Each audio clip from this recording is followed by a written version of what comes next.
Hi guys, my name is Jim Brown. I'm an HVAC service technician, and I'm here to talk to you guys today about your air conditioning system. So we've all been in those rooms before where it's super hot. It's ridiculous, right? We don't want to sit there. We don't want to stay very long. And oftentimes our first thought is just to get out of there. But what really happens when this thing goes on? What really happens when your system's not running properly? And that's what we're going to cover today. So all I'm really going to get into though is just the four basic components. There's a lot of science and everything that goes into this whole big system. But we're going to talk about the four basic components and kind of give you guys a little taste of that. So, as I said before, being hot is completely miserable.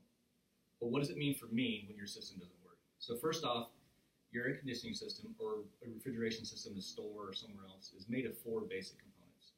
The first component is the compressor. The second component is your condenser, which is usually the piece that's outside your house on a concrete pad somewhere. The third component is a metering device. And then your fourth component is an evaporator, and that's usually inside your house by your furnace. Or if it's in a store, it's a thing you'll see that's sitting in the cooler above that. It's got some fans on it. So how do these pieces all work together? What happens is your compressor takes this gas, refrigerant, whatever type of refrigerant you have in there, and it pressurizes this gas and pushes it to your condenser. When this gas gets to your condenser, it's hot, high-pressure gas. It gets to the condenser, it goes through a phase change. Now, we all remember in science class where we talked about phase change, steam and liquid and all this good stuff, so just kind of remember that, and we'll get into that in a second. So this hot, high-pressure gas goes into a phase change in the condenser. When it's in the condenser, it's letting off heat. It's turning from a vapor back into a liquid. It pumps through the condenser and comes back to your metering device.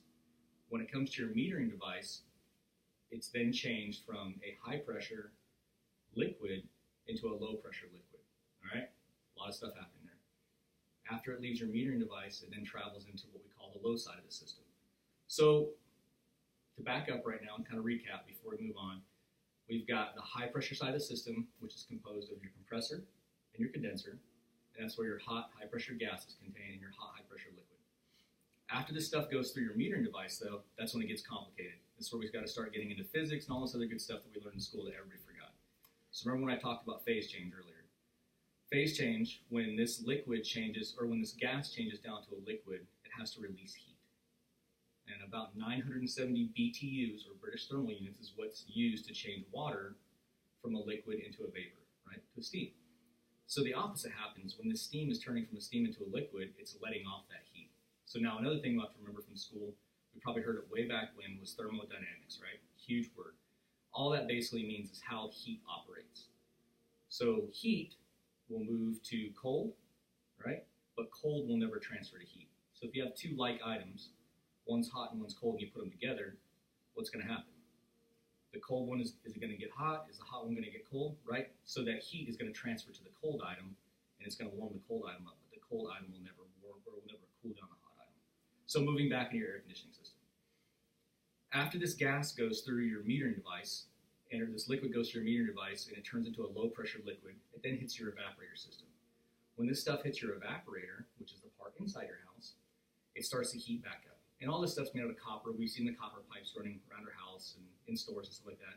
So copper attracts heat, right? It allows heat transfer. So this gas, or this liquid's in there, this low pressure liquid, and it starts heating up and it starts to boil. So in order for it to boil, like I said before, it has to consume this heat from inside your room. It boils off and it leaves your evaporator and it goes back to your compressor, where it kind of starts this cycle all over again, all the way around your house, from the compressor to the condenser to the metering device to the evaporator, back to the compressor, over and over and over again.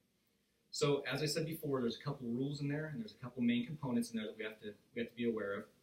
The four main components of your air conditioning system are your compressor, your condenser, your evaporator, and your metering device.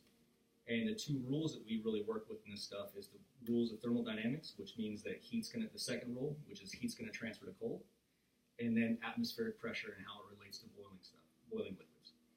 So I know this is all a lot of information, and it kind of in a real short period of time, and I don't expect you to understand it, but just think about that next time you're sitting in a hot room and it's miserable. Think about this stuff and how it works. Next time you go to your refrigerator and you open it and you hear this motor working in there, that's the actual compressor pumping that stuff through your system.